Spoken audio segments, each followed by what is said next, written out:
What's up everyone, and thank you for stopping by the channel. Today's project is this Craftsman snow blower, and the problem is it was found on the curb next to the trash bins, but is it really trash or did someone give up on it? Let's take a good look at it, find out what's wrong with it, and hopefully we can fix it. In this video, we try and repair this snow blower. However, it may not be the exact repair you need to make to yours. We'll explore other options later in the video. When I first saw this snowblower, I wasn't sure how old it was, but what I can say is it's in really good shape. There's hardly any wear on it, and if there is, it's very minor, so I'm pretty sure it's not broken. More than likely, they couldn't get it started, and that's why it ended up on the curb. It wasn't until I saw the information sticker that I realized this blower was over 8 years old, so it wasn't used much at all. However, we don't get a lot of snow in our area, so snowblowers get left in the garage unused, which is not a good thing for gas equipment. The first thing I'm going to do is check the fluids. Hopefully there's some gas in the tank, but the first thing you notice is some white residue around the mouth of the gas tank, which isn't a good sign. The reason is if there's residue here, more than likely it gets worse closer to the carburetor. There's also no gas in the tank, which tells me they didn't even try and start it this year, so they knew it wouldn't start for quite some time. After removing the oil dipstick, the news isn't good. The first thing you notice is that the oil isn't dark, so the engine hasn't been ran that much. However, if you adjust the contrast, you can see that the oil is almost an inch over the full level. Now, more than likely, they could have just overfilled the oil, but the part that worries me is that the oil smells like gasoline. So more than likely, the carburetor leaked out all the gas into the engine, and if we do get this blower working, we'll have to inspect the oil and change it if we need to. The next thing I want to do is slowly pull on the rope and feel how much the engine is fighting back. This is a quick and easy test to see if the engine is worn out. This engine is fighting back quite a bit, so I'm pretty sure that it's not worn out. If I still wasn't sure after doing this test, I would use a compression tester to get a definitive answer. Now, the best part about this engine is that it comes with an electric starter, which is a nice feature just so long as you don't lose power at your home. The next test I want to do is to see if the ignition system is working. For this part, I'll use a spark checker. Now, you can find these at your local auto parts store or online for just a couple of dollars. Simply install them in line with your spark plug, pull the rope, and watch for an orange glow in the tester.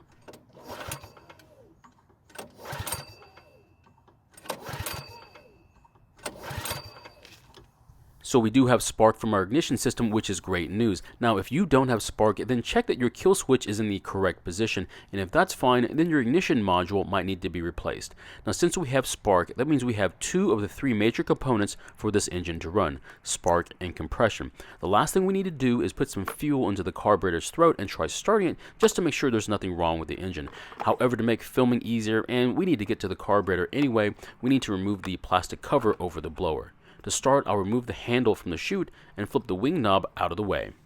After that's done, we need to remove or loosen all the screws that hold the plastic cover to the blower. I did notice that some of the screws were either the wrong screws or just plain missing, so I have a feeling someone has already tried to fix this machine, but more than likely gave up. Now, it's not necessary to remove the electrical connector or startup button, but it'll allow us to completely remove the cover instead of just swinging it out of the way. Now, since this cover has been removed once before, there might be a few more screws to loosen or remove that I didn't show you.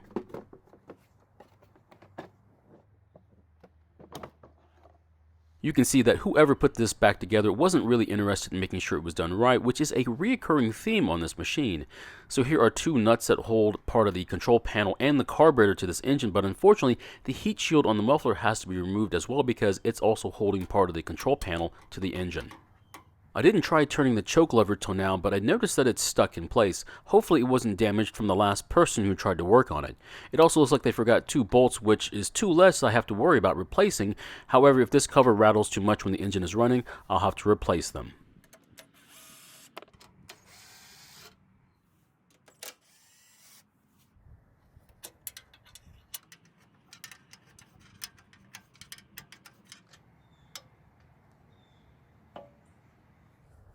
You'd think we'd be able to remove the heat shield, but unfortunately there's a small clamp-on tailpipe that has to be removed, and the back part of the shield is under the gas tank as well. First, we need to remove another small shield, unclamp the tailpipe, and then we can remove the larger shield.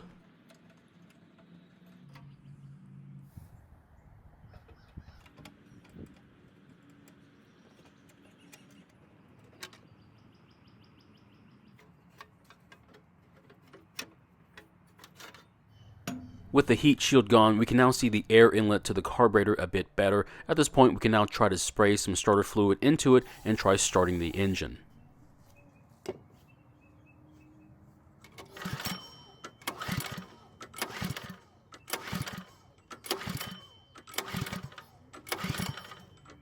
Unfortunately, it didn't start, which is usually a bad sign. However, if you remember, the choke lever was stuck in place. It happened to be stuck in the fully closed position, which wouldn't allow any of the starter fluid to make it to the engine. Now, we probably didn't need to go this far to do a test start, as we could have put fuel into the engine through the spark plug hole, but we had to remove the carburetor anyway, so we'll test it again once we get the carburetor off. When removing the control panel, try not to pull it completely away from the engine, as there are a few things that are connected to it. The first is a choke linkage, and then there are some electrical connectors, one of which has become disconnected, and a primer line. There's also one more thing that's connected to the control panel, but it's come off already, is the emissions hose from the valve cover. This one is really tough to reinstall because it's such a short hose. To remove the carburetor, the first thing I'll do is disconnect the choke linkage from the lever, followed by the primer line. After that, I can disconnect the fuel line, and then finally remove the governor linkage and disconnect the spring. At this point, we should be able to slide the carburetor off the studs and away from the engine. Now that the carburetor is off the engine, we can now spray some starting fluid into the engine and give it a test start.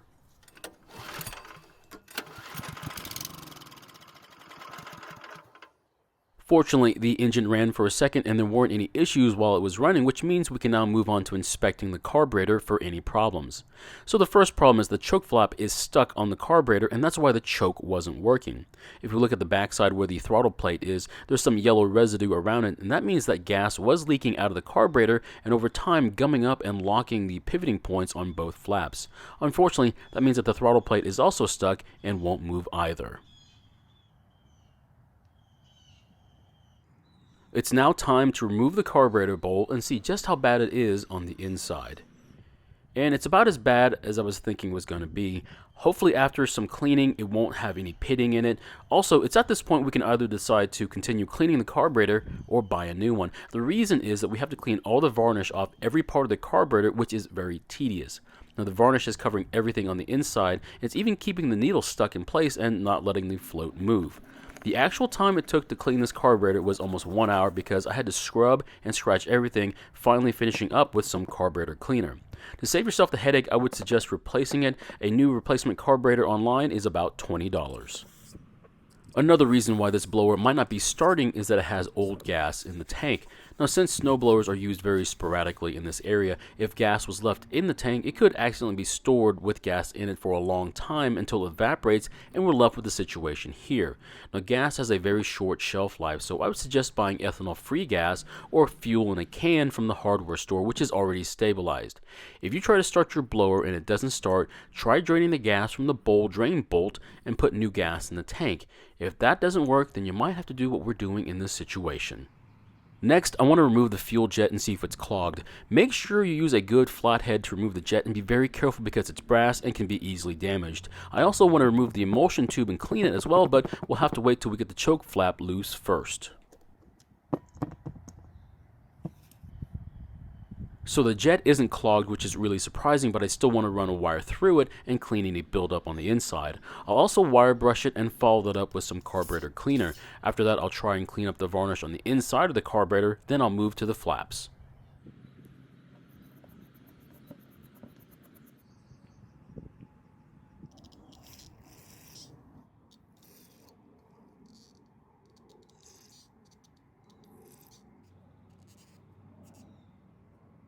To free the flaps, simply spray the pivot points and let them sit for a few minutes. Repeat the process and then try working them free. I did have to use some persuasion on the choke flap, but the throttle broke free pretty easily. Now the choke flap isn't supposed to move freely as there's a spring that it's working against, so it locks it into several positions.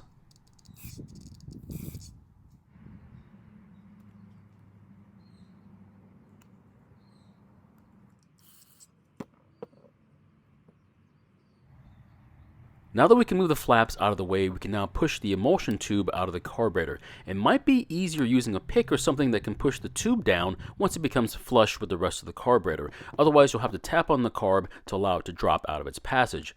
After it's free, clean all the corrosion off of it, clear every hole you can find, and finish it off by spraying it with some carburetor cleaner. Now the holes that are near the top are extremely tiny. I had to use the wires from my brush to clear them.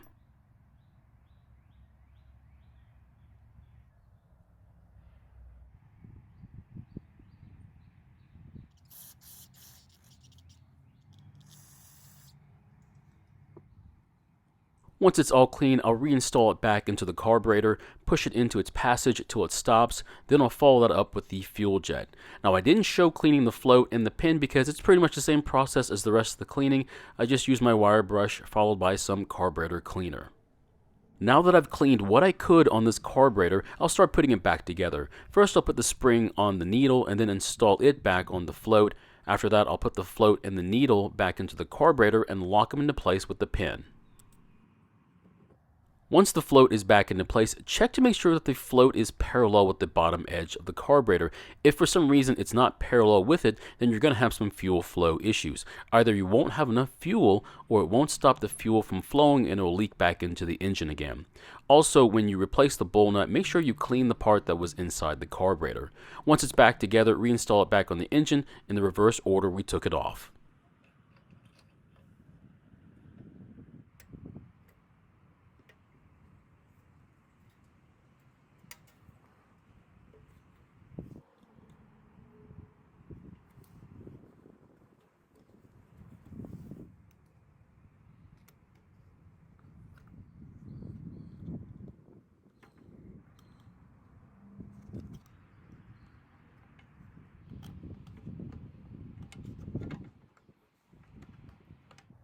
When installing the control panel back on the studs, make sure to push the emissions tube back on its port. It's such a tight area that it was almost impossible to film. After the control panel is back on, make sure the throttle and choke are working like they're supposed to, and then reinstall the heat shield. Now when installing the heat shield to the engine, it's probably best to install all the bolts by hand first and then tighten them.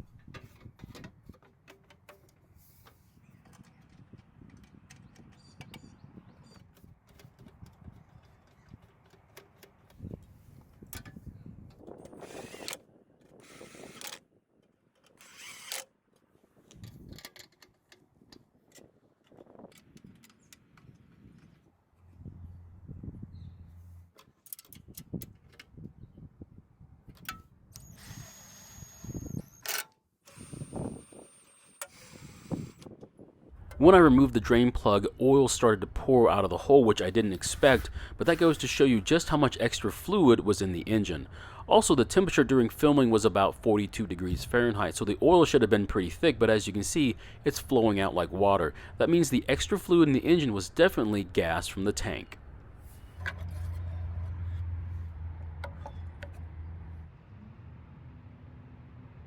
When filling the oil, I like to pour a small amount in at a time and check it frequently. If you don't want to go through this hassle, find the correct oil capacity for your engine and put that amount in, but I would still suggest checking it when you're done. If you happen to pour too much into the engine, just open the drain plug and tilt the engine to remove some of the oil. Once that's done, I'll replace the top plastic cover.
So it died when I took the choke off, which is really strange. That means it's not getting enough fuel and that it was relying on the choke for that extra fuel to stay running. I'll start it again and let it warm up a bit more before taking the choke off.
So what just happened? Well, this time I gave it more throttle, and when I turned the choke completely off, it still wanted to surge, which means it's wanting more fuel than the carburetor is able to deliver.